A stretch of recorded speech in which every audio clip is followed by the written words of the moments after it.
میں نے اسلام چھوڑا کب ہے؟ ہم کو تو نکال دیا. میرا پرشن آپ سے یہ, آپ خود کہہ رہے ہیں کہ آپ نے اسلام چھوڑا نہیں, آپ کو اسلام سے نکال دیا گیا. مطلب ایک طریقے سے جو آپ بتا رہے ہیں اس کے حساب سے دھکے مار کے نکال دیا گیا. تو لوگ یہ کیوں مانے کہ آپ نے ہندو دھرم کو اپنایا ہے؟ آپ کو کسی نے دھکے مار کے نکال دیا تو آپ کو جو جگہ ملی آپ وہاں آ گئے, آپ ہندو تو ہوئے نہیں, آپ تو مجبوری میں ہندو بنے. اس کا مطلب ہم تو ایک آتنکی گٹ کا پارٹ تھے, اس گٹ نے ہم کو باہر کر دیا کیونکہ ہم نے اس آتنکی گٹ کی اصلیت. ارے بھائی آتنکی گٹ میں آپ تھے نا, آپ نے تو نہیں چھوڑا نا آتنکی گٹ. آپ خود کہہ رہے ہیں آپ نے آتنکی گٹ نہیں چھوڑا, آپ کو دھکے مار کر نکالا گیا اس آتنکی گٹ سے. تو آپ کیسے آتنکی نہیں تھے؟ آپ کیوں مانے آپ ہندو ہیں؟ آپ کیوں نہیں مانیں گے؟ کیونکہ میں نے ریتی رواج کے ساتھ میں ہندو دھرم اب میں نے اپنایا ہے. ارے اپنایا کیا ہے؟ آپ نے مجھ کو اپنایا کیا ہے؟ آپ تو خود کہہ رہے ہیں کہ میں نے اسلام چھوڑا نہیں. آپ چھوڑ کر آتے, اگر یہ دھرم اتنا اچھا ہے اور اگر آپ کو یہ پسند تھا اور آپ کو لگتا ہے اسلام جو ہے وہ آتنکوادیوں کا گٹ ہے. ایک minute sir, let me complete. اگر اسلام میں آتنکوادیوں کا گٹ ہے, دھرم نہیں ہے, تو آپ اس کو چھوڑ کر آئے ہوتے. آپ تو آج بھی کہہ رہے ہیں کہ میں نے چھوڑا نہیں, مجھے نکال دیا اس لیے میں یہاں آ گیا. تو آپ یہاں کو سویکار تھوڑی کر رہے ہیں, آپ کی مجبوری ہے ہندو بننا. کل کو آپ کو ہندو دھرم میں کریتیاں دکھیں گی, آپ کہیں گے میں اس کو چھوڑ کر اب کرسچینٹی اپنا رہا ہوں, یہی سب سے اچھا دھرم ہے. بالکل نہیں, مرتے مرتے نہیں چھوڑوں گا. اور میرا انتم سنسکار ان لوگوں دوارا مارے جانے پر, یہ مجھے معلوم ہے یہ ماریں گے, میری نیچرل ڈیتھ نہیں ہونی, مجھے کوئی بیماری نہیں ہے, یہ لوگ مجھے ماریں گے اور یہ ضرور ماریں گے, میری ہتیا کریں گے. 99.9% مجھے یہ امید ہے اگر کہ یہ میری ہتیا ہو جائے تب بھی میرا انتم سنسکار ہندو ریتی رواج کے ساتھ میں ہونا ہے. میں نے اس کا ایک ایفیڈیوٹ بھی تیار کر کے دے دیا ہے. اور اگر نیچرل ڈیتھ ہوتی ہے کسی چیز میں تب بھی ہندو ریتی رواج کے ساتھ میں ہوتا ہے. جب مرنے کے بعد بھی کا بھی میں طے کر چکا ہوں تو اب چھوڑنے کا کیا مسئلہ بنتا ہے؟ اور اللہ نے یہ بھی کہا, یہ میں اس لیے کہہ رہا ہوں ہمیں یہ احساس رہنا چاہیے کہ ہم ان نظریات کے حامل ہیں, ہم ان چیزوں پر یقین کرتے ہیں. دوسری بات اسلام نے یہ بتائی کہ ایک دن آنے والا ہے جس دن ان مردوں کو دوبارہ زندہ کر کے کھڑا کیا جائے گا. اب چونکہ دور میڈیکل سائنس کا ہے نا, سائنس کا دور ہے, تو لوگ ہر چیز کی سائنٹیفک دلیل مانتے ہیں کہ بھئی سائنسدان تو نہیں کہتے کوئی ایسا ہونے. اب کوئی سائنسی رپورٹ آ جائے نا, جاپان کے سائنسدان اعلان کریں کہ بھئی ہماری یہ ریسرچ ہے کہ مردے ایک دن کیا ہوگا, زندہ ہوں گے, تو لوگ فوراً یقین کر لیں گے. تو قرآن نے پھر اس کے دلائل دیے ہیں.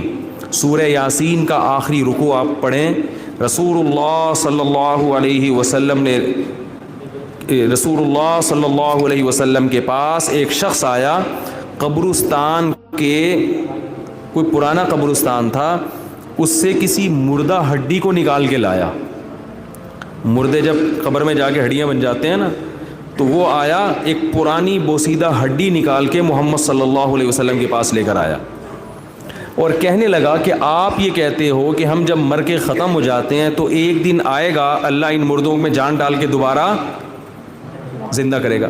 دیکھیں اگر مرنے کے بعد دوبارہ زندگی کا کنسیپٹ نہیں ہے یا نہیں ماننا, تو پھر ان تکلفات کی کیا ضرورت ہے؟ ٹوپی اور جمعے کی نماز اور عید کی نماز اور رمضان اور شوال, یہ کیا تکلفات کی ضرورت کیا ہے؟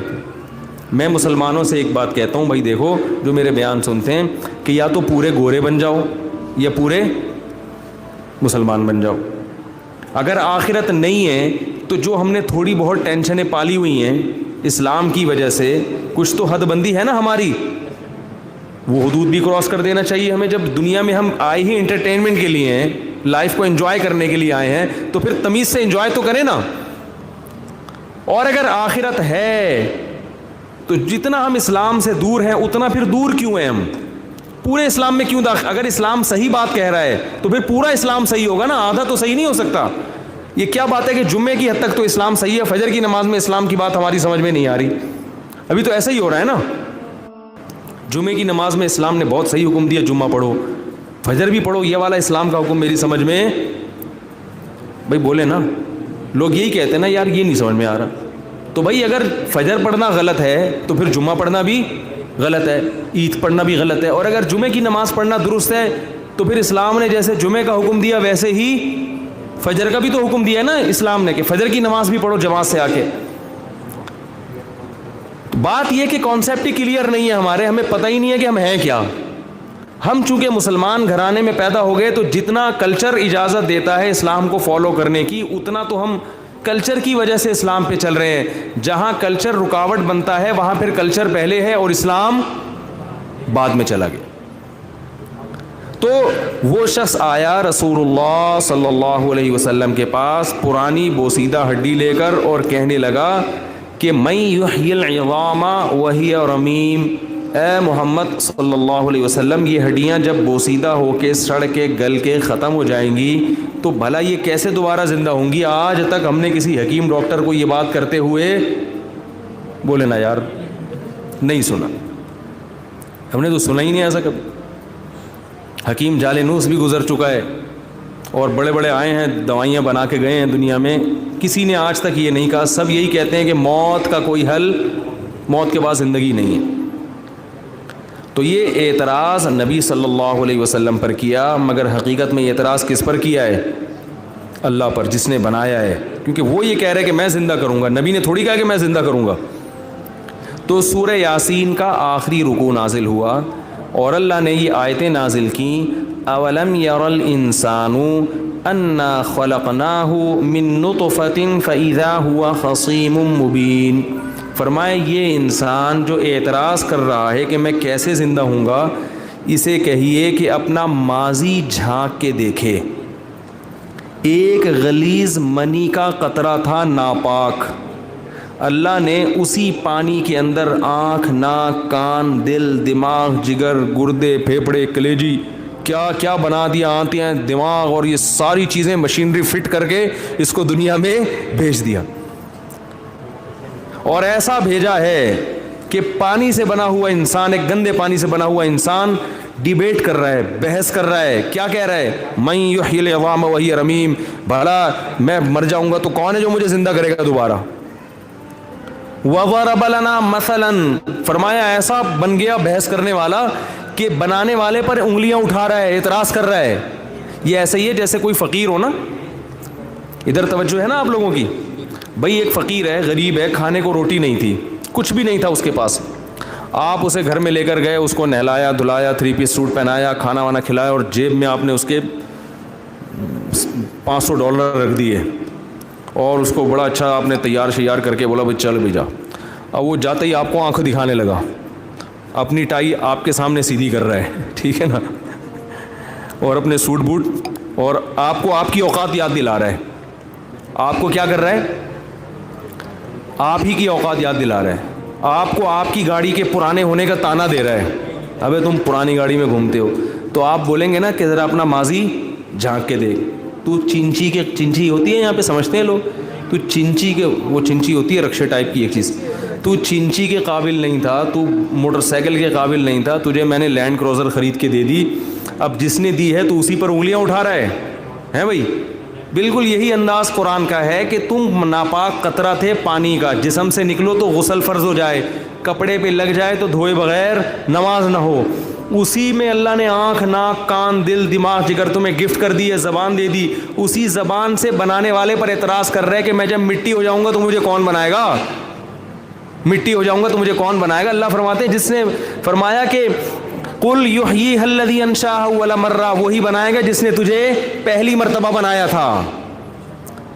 پہلی مرتبہ اس نے پانی سے بنایا, اس لیے اپنی قدرت دکھانا چاہتا ہے. اس سے یہ ثابت نہیں ہوتا کہ وہ اسی طرح سے بنا سکتا ہے, وہ تو ایک طریقہ اس نے دکھایا ہے. وَهُوَ بِكُلِّ خَلْقٍ عَلِيمٌ, جو اس طرح سے بنا سکتا ہے وہ دوسرے طریقوں سے بھی بنا سکتا ہے. تم یہ سمجھ رہے ہو کہ اس طرح سے بن گئے تو بھئی یہی ہو سکتا ہے, اس کے علاوہ کوئی اور طریقہ نہیں. اللہ فرماتے ہیں یہ تو ایک طریقہ ہم نے دکھایا ہے. آدم علیہ السلام کو کیسے بنایا؟ اس وقت تو پانی بھی نہیں تھا. اما ہوا کو کیسے بنا دیا اللہ تعالیٰ نے؟ آدم کی پسلی سے بنایا. عیسیٰ علیہ السلام کو بغیر باپ کے پیدا کر دیا. تو فرمایا وَهُوَ بِكُلِّ خَلْقٍ عَلِيمٌ, ہر طرح سے پیدا کرنا جانتے ہیں. تو دیکھو بھائی, اسلام ببانگ دہل یہ اعلان کر رہا ہے کہ مر کے مٹی ہو کے ختم نہیں ہو جاتے, اس مٹی کو ریورس گیئر لگے گا. منہا خلقناکم, اسی مٹی سے بنایا. کوئی مٹی کو دیکھ کے کہہ سکتا ہے کہ اس سے غفار بھائی بنیں گے, ستار بھائی بنیں گے, وسیم بھائی بنیں گے, چودھری صاحب بنیں گے, لیفٹنٹ بنے گا, کرنل بنے گا؟ اسی مٹی سے آم, خربوزے, گوشت, سب چیزیں بنتی ہیں. یہی پروسیس پھر والدین کے پیٹ میں جاتا ہے, اسی سے اسپم بنتے ہیں, اسی سے انسان بن کے باہر نکل آتا ہے, اور مر کے دوبارہ کیا بن جاتا ہے؟ تو اللہ فرماتے ہیں 2 مراحل ہم نے دکھا دیے, پانی سے, مٹی سے انسان, اور انسان سے. تو اللہ فرماتے ہیں منہا خلقناکم, بنایا اسی مٹی سے, وفیہا نعیدکم, اسی میں دوبارہ مٹی کر دیتے ہیں. 2 چیزیں دیکھ لی ہیں, تیسری دیکھی نہیں ہے, اس لیے دکھائی نہیں ہے کہ ان 2 کی وجہ سے اس تیسری پر یقین کر لو کہ جو 2 کام کر سکتا ہے وہ اگلا اسٹیپ بھی پورا کر سکتا ہے. ومنہا نخرجکم, سورہ طٰہٰ, فرمایا اسی مٹی سے بنایا, اسی میں لے گئے, اور دوبارہ اسی کو ریورس کر کے اسی مٹی سے انسان بنا کے کھڑا کر دیں گے. تو بھائی ہمارا ایک حساب و کتاب کا دن ہے, اس میں ہم سے قیامت کے دن سوال ہوگا. وہ سوال ہم سے ہوگا ان احکام کے بارے میں جو اللہ نے قرآن مجید میں ہم کو دیے ہیں, وہ اسلام کے بنیادی احکام ہیں, ان کے بارے میں ہم سے سوال ہوگا. وہ احکام کیا ہیں؟ وہ ان میں سب سے پہلا حکم ہے توحید. اسلام ایک خدا کے تصور کے علاوہ کسی دوسرے خدا کا قائل, بول لو یار, بول لیا کرو اللہ کے بندے. دیکھو میں بھی اتنی انرجی صرف کر رہا ہوں نا, تو بولیں گے, مجھے احساس ہوگا میری بات سن رہے ہیں. تو اسلام کتنے خداؤں کا قائل ہے؟ ایک, بس, دوسرا کوئی گاڈ نہیں ہے, ایک اللہ ہے بس. اس میں کوئی اختلاف نہیں ہے. کوئی فرقہ بنتا ہے تو اسلام سے خارج ہے. دوسرا بہت بڑا مسئلہ کیا ہے؟ اسلام پیغمبروں کا قائل ہے. ہمارا اس قوم سے ایک اور اختلاف ہے, ہم یہ کہتے ہیں کہ اللہ نے انسانوں کی ہدایت کے لیے بہت سارے پیغمبر بھیجے ہیں دنیا میں, جن کو تمام آسمانی مذاہب مانتے ہیں. عیسائی